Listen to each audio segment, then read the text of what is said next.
Okay, um, so I'm not really a fan of so-called hustle culture, but I'm probably going to have to accustom myself to some kinds of hustle culture slogans, memes, quotes, ideas, values, etc.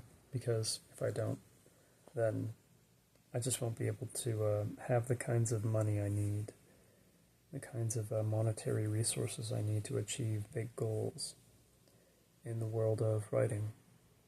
Um, I was watching a video by, I think he goes by the Ghetto Bodybuilder on YouTube.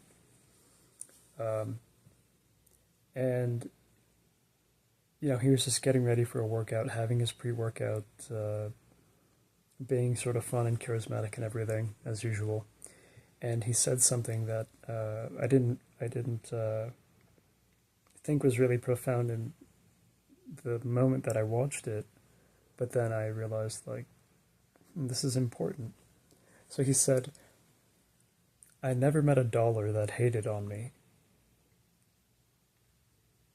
So if you are, I don't know, a guy, or, a woman, and you've worked for a certain amount of money and you've been able to buy yourself something nice. In my case, I've bought myself some books recently. Ask yourself, like, look at the payoff you get from working and buying yourself certain things you want. They don't have to be expensive. The books I buy don't cost any more than a few dollars each, courtesy of the used book finding functions on eBay. But then look at certain relationships you're in,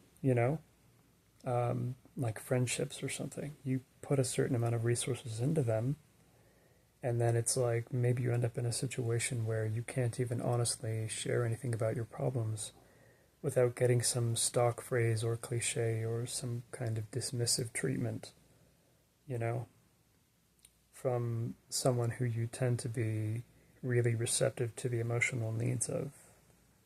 It's a little curious how that works sometimes. I'm not saying a sort of accidentally exploitive person is necessarily hating on you, but it's just this is one of those mental promptings that can get you to start to allow the gears to turn in your head regarding what actually feeds some of your resources and energy back into you, without, of course, allowing you to succumb to ending up as like a hyper avaricious parasite upon the working people of this country. Where am I allocating energy into places and people and products and so on where there are sunken costs that are being developed?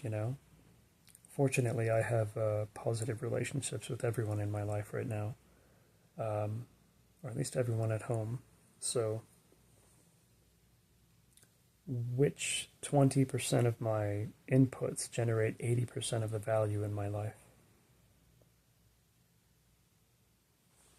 I don't know, but you might want to pause and think about that.